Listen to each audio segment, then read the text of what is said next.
Hey guys, welcome back to another video. Today I'm joined with Trevor, who you may have seen from a previous video on whip. It was highly requested that Trevor throw in the field, kind of give you some slow-mos, some distance shots, just to show you what 81.8 miles per hour on a tech disc actually looks like in the field. Second thing, he was unofficially invited to the US distance comp. Kind of big news, so this will kind of be like a training session too, kind of see where he's at, and maybe he'll throw over 600 feet. Let's see. Let's do it. All right. All right, guys, thought we'd share off our system to help not lose discs. So just with a whiteboard pen, we numbered all the discs, and then I took a picture. And then when you get all your discs back, you can see which ones you've left out there. Pro tip for throwing in the field. Also, I forgot to number 8 and 9, so that messed us up earlier. So yeah, we're just out here at UCSC Field. As you guys can see, beautiful day. You kind of get a view of the ocean as well. All right, guys, we switched locations just because there's a weed whacker and we didn't want the audio to be trash. So now that truck is 713 feet. That light post is 375 feet. We'll just be going through each disc, kind of showing you how hard you're throwing and Oh yeah. yeah, I'll talk about a little bit like how hard I feel like I'm throwing that one. yeah. I feel like instinctually I have like a little bit of a throttle because you just don't want to burn stuff. Yeah, right. Okay, this is a Star Boss. I think this is really flippy, right? I think it's kind of sort of steep. Maybe. Who knows? We'll see. I'm gonna pretend like it's flippy. I think it's flippy, all right.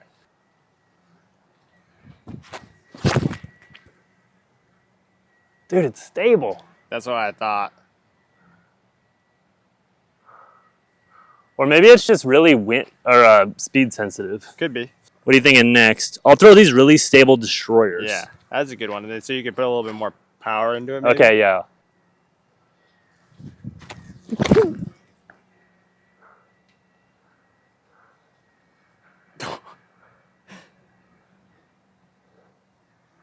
That was Dude, that is so far. that was higher speed, It's just the stability of the disc is so strong. but I felt really comfortable like throwing that one hard.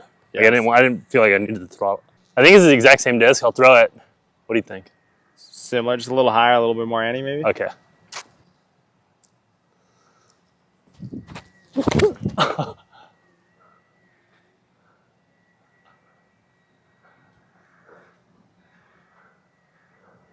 I mean, it feels pretty good.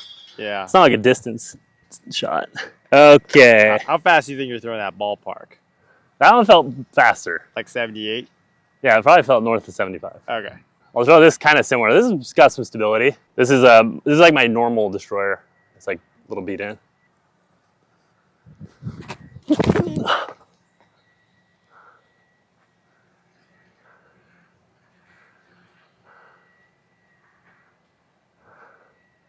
Oh my That gosh. flew nice.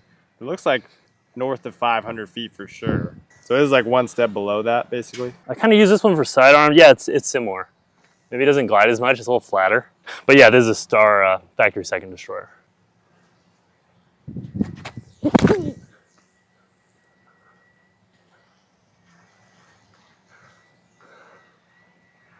That had a better distance line, I think. Dude, that was in the air for so long, it felt like. But yeah, that was a great distance line. All right, figuring it out.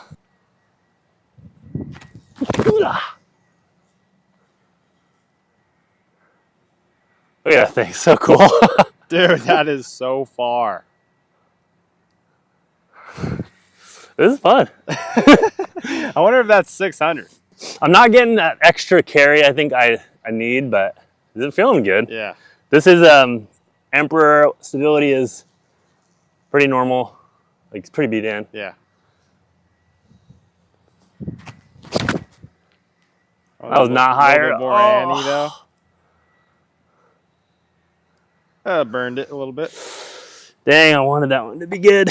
I'm gonna throw these lighter weight Star Destroyers. I think they're stable. Okay, I'm gonna hit them. I'm gonna try to hit them hard then.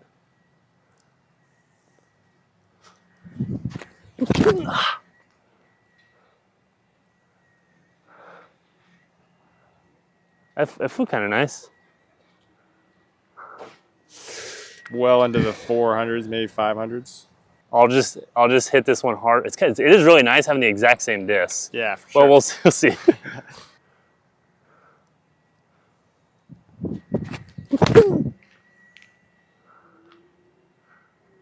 Oh my. Dude, that is gone.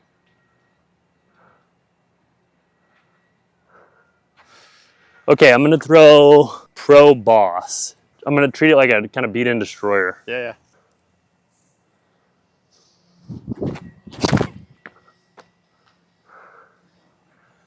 Ah, You're just like 3 feet higher. that one I want it to be good. Okay, this is Couple destroyers. Pro. this is a Pro Destroyer. Oh my god, I almost missed the flight. Oh, a little stable. Oh, never mind. Flew pretty nice.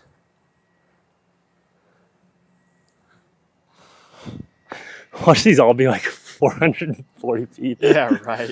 Okay, the same exact disc. I'll just hit this one harder. It looked like that one was pretty good. Yeah.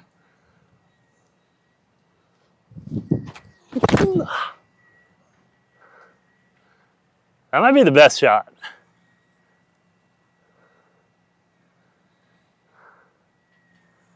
Flew pretty good. So we're looking at this collection of discs here. Those are mine, but he threw that one. Okay, this destroyer is the 510. That destroyer is 510, which is like his stock destroyer. And he threw that Star Destroyer, factory second, 570 feet. That's that's the farthest drive of my life by far. No wind. I mean, it's kind of insane. I mean, you think you could hit 6 bills? Yeah, it feels like I could make a disc fly better than that and hit it harder. Yeah. How hard do you think you were throwing that one though? That disc and then the one over there that was good, I think were like 76, 77. Like how it just felt coming out of my hand, maybe. Okay. So I guess we could try if you want to try to hit 600 feet. Maybe less. It'd be nice if we had the radar gun. I'm down to throw. I'm down to throw another quick set. All right, let's do it. Okay, second set of discs. I'm gonna just try to throw like an actual distance line with everything, even if I don't feel comfortable throwing that stability, just to maybe get a really far one. Yeah. I'll throw this thing. Well, a ton of. I don't even know if I can throw hard on a bunch of Annie, but I'll try. I think you can. Boom.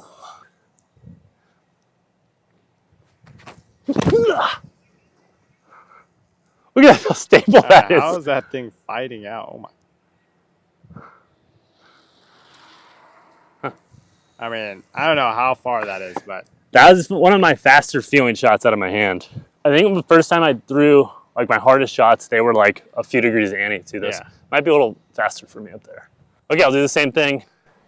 What should I even do different? it's probably the same thing, just a little Okay. harder. Okay.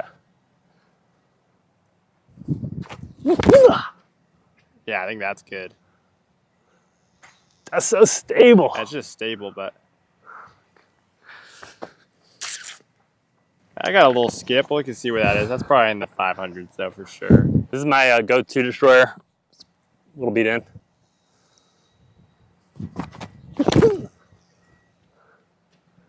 A Oh, little bit more turn on that guy. wanted that one to be good. It's not bad though. You still have a Okay. few sets. Yeah, it didn't get like that free distance angle. Yeah. This thing's, I think, a little bit more flippy than that one, the Emperor.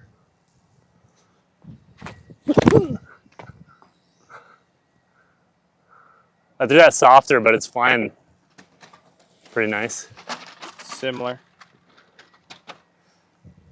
My body, like, unconsciously, like, Does not throws want- that softer because I'm Yeah. like, oh, it burned on me last time. Yeah.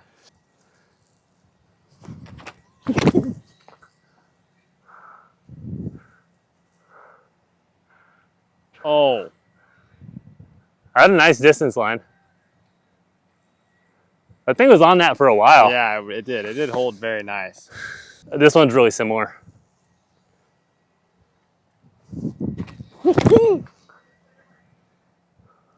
Oh, just hold. No.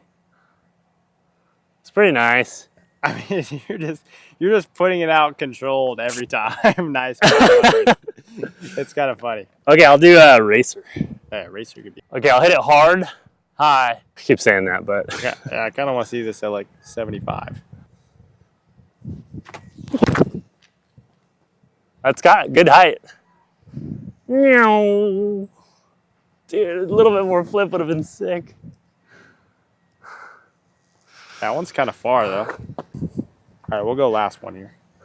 Okay, so lower. Almost like Calvin Heimberg. This is stable. Yeah, that one's pretty stable. I think that's it. Get up.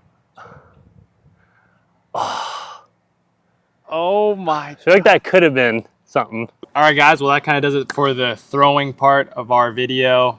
Trevor was able to hit 571 feet, according to my rangefinder, with his most overstable and maybe like one of the more stable Star Destroyers that you have. Yeah, it's pretty domey.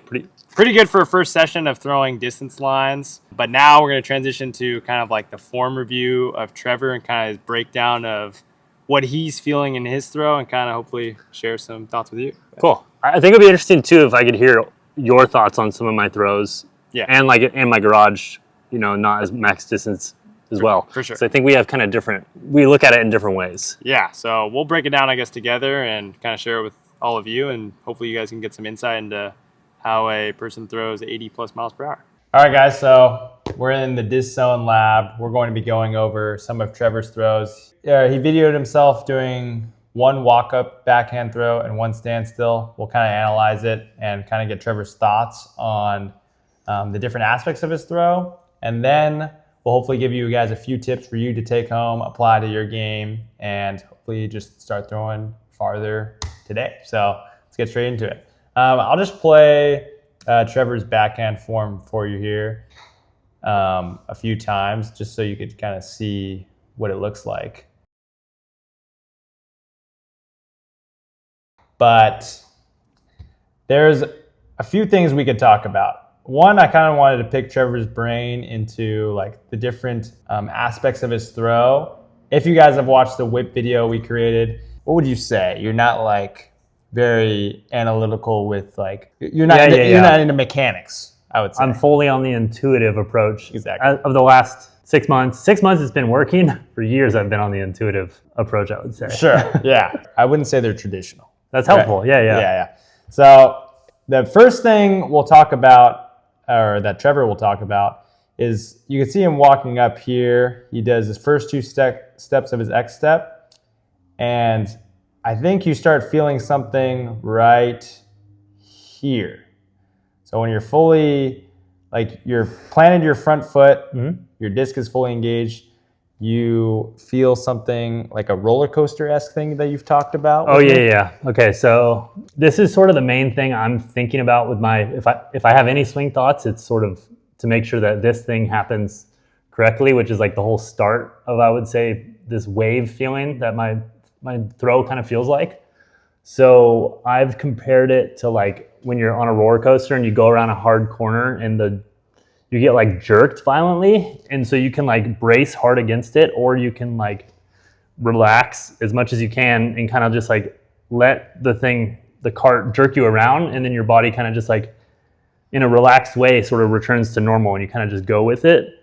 It's a similar feeling in my throw where my hips might be like the roller coaster, like taking that turn, like almost jerking my upper body, and then my upper body needs to like relax in a very specific way to receive it. And then also like follow the hips after some lag or something. Yeah, and so kind of for how I would interpret that is, as you can see in this active position, Trevor's torso is facing directly backwards, if not maybe a little bit more engaged than that, maybe facing a little bit towards the fridge there. And his hips are facing maybe offset towards this bike. And you can see as he pulls through, maybe he's not activating his hips like on purpose, but his torso is facing, for example, in this frame, while he's pulling the disc forward, is facing now towards the back while his hips are facing us. And that happens all the way through his power pocket until basically it looks like your torso and hips have kind of caught up here, sort of. And so I think that's what you're trying to explain. Like your torso is trying to act loose on that roller coaster ride up until you've reached your power pocket. Is that kind of like the thought process? Okay, yeah, that makes sense. And the second kind of thing you've talked about is, and what we talked about in the whip video is like, or the fishing pole theory, I guess we called it, And you want to like kind of explain that, your thought process, like kind of in this position right here when you reach the power pocket. Oh, okay, yeah. So, I mean, at this position, part of me is like the throw is sort of is done. It feels like my body has a lot of tension from like my hips through my back and then through my arm. That's like elastically trying to like pull me out of that position. Like it takes. I think I talked about this in the video, but like if you were to just like turn every muscle off of my body right there, my the elasticity would still just like explode that disc out from there. This like roller coaster like jolt or like jerk feeling from my hips into my like rib cage sort of is sort of the start of this wave. But to compare to the whole throw to something, I would say it's more like a fishing pole, just a very oddly shaped fishing pole. Yeah, it's very interesting. So that's something I definitely don't feel in my throw, or something I haven't learned in terms of like mechanics. I feel like what Trevor's doing in his throw, or what you're doing in your throw, is kind of like you need to check off maybe the box of feeling the roller coaster, like that roller coaster-esque feeling in your throw, in order for the unwinding, like violent act of your arm, like swinging open, to happen, if that makes sense. Yeah, it feels a little bit uncomfortable to be that relaxed in that specific part of your core or Right. like low back area, and to like actually, it's not as violent as a roller coaster, but your hips are like slightly jerking you, and you have to like be relaxed and take it, you know, in a comfortable way. And then the body almost has like, it really feels like no muscle is involved, but it has like a return to normal effect. That's like one of the bigger chunks of this fishing pole. And so we'll give you guys a few tips in a second, but just to go over his throw a little bit more, I'm not sure if I mentioned this. This was a 76.5 mile per hour throw. How much effort do you feel like you're putting in to this throw? If you were to compare it to my old throwing style, which was like 100% effort to throw like 70, 72, this feels more like 55, 60%. Yeah. But it doesn't feel like I can throw 100%. It like breaks this whole concept. So Right. so the actual like felt effort is Just less. much less, Yeah, even for my top speed. Gotcha. Basically, to finish off this throw, I would say the two other aspects I noticed when he's finally about to release the disc, this is probably the frame he's doing it, one of these two frames. We'll just go to the first frame.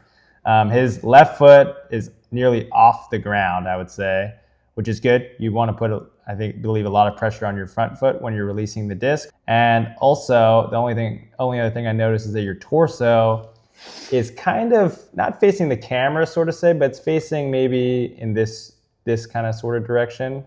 So it's not necessarily 90 degrees or perpendicular to where you're throwing, but it's like just barely off that. And I noticed that in a lot of like power throwers, when they're trying to throw very far, I should say. So like Anthony Brill in a distance competition, or if Garrett Gurthey's just ripping on a disc like 600 feet, Calvin Heimberg is too, that they reach this position where it's partly due to torso lag, I believe. So this is just kind of the outcome where you'll release the disc earlier in your throw. Comparative like to myself, if we were to look at a video of myself, my torso would be facing maybe more this way, and my disc would be slinging out a little bit later, if that makes sense. But yeah, that's kind of all I noticed with your throw. Okay, so to talk a little bit more on this roller coaster concept, where it's your hips are sort of the roller coaster, like jerking you around slightly. This I would say is the only thing I'm sort of returning to for like a swing thought. And before I'm throwing in rounds currently, like if I'm a little bit cold, I'll notice I do this kind of hip torso lag thing. It's similar to, I think I've seen Gannon do this quite a bit, but like I'll just stand on the tee-pad with the disc and I'll just like twist like this until it kind of something feels the right way. And I was just doing this intuitively because it felt right. And then in my throw, if this was feeling good, the throw would feel better. To kind of like narrow in on what exactly is happening here, and if you guys want to practice this as like a drill, if you were for your backswing, you're going to twist this way. Try to get your like, all this stuff here as relaxed as possible so that your rib cage can like disconnect from your hips slightly. It's going to feel maybe a little bit uncomfortable. And if you have like low back pain or issues in that area, it might be especially hard for you. But it does feel like I'm able to like disconnect my ribs from my hips slightly. And I'm just gradually practicing rotating from both sides. And so in my actual throw, when I go back like this, my rib cage gets offset here, and this all feels very relaxed. And then my hips almost gently start twisting forward. And this is very relaxed. My rib cage and core are like basically left behind a little bit, and then they return almost on their own, just as like the tissue correcting itself back to normal. And that's what it feels like, is sort of the core or the start of my throw, and like this wave feeling that it feels like. I would also say be very, if I have this relaxed of a feeling in this area, like you're able to relax in that way, just for the example, I'll keep my core tight on this one, but if I were to like hit my hips like that aggressively, and I had my core that relaxed, like I feel like I would hurt myself. Like this is a very like gentle, like 5 to 10% kind of drill. And then when you add it to your throw, it's just like add it very slowly.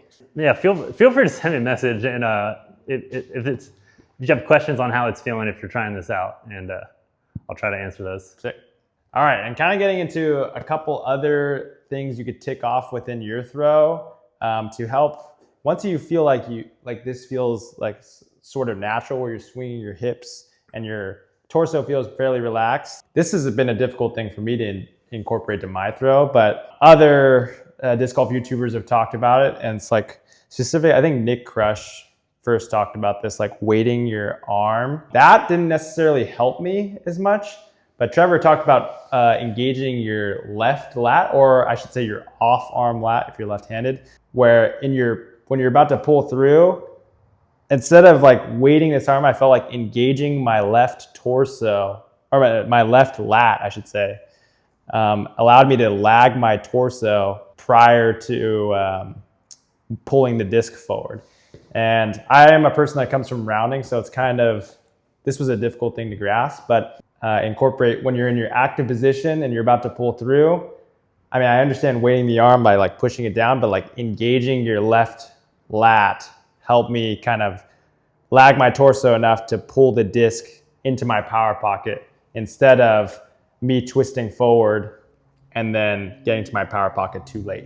And that got you your new fastest throw, right? Exactly, yeah. So by doing this, actually, I was able to hit like 73.4 miles per hour on the tech disc. It was one throw, and I think my second throw was like 70.7 or something like that. So this was definitely a very big factor in getting my arm speed up and kind of getting a taste of whip. The last thing I'll say is, it seems like in Trevor's throw and in many other pros' throws, their power pocket is really high. Some people have lower power pockets. I think Drew Gibson has a lower power pocket. Garrett Gerthy sort of has a lower power pocket sometimes. But it seems like when you're trying to get distance or like more power, and especially effortless power, especially when you want to feel the fishing pole analogy that Trevor described, it seems like you have to be in this position. If I'm throwing towards the camera, you could see my elbow is up, my scapula is engaged. For example, on my old throw, I would pull down here. And although I wasn't experiencing elbow dip, I felt like even though this looks like a nice like engagement of my scapula, I would sometimes relax my elbow so it was like this. So it's almost like too close to my body.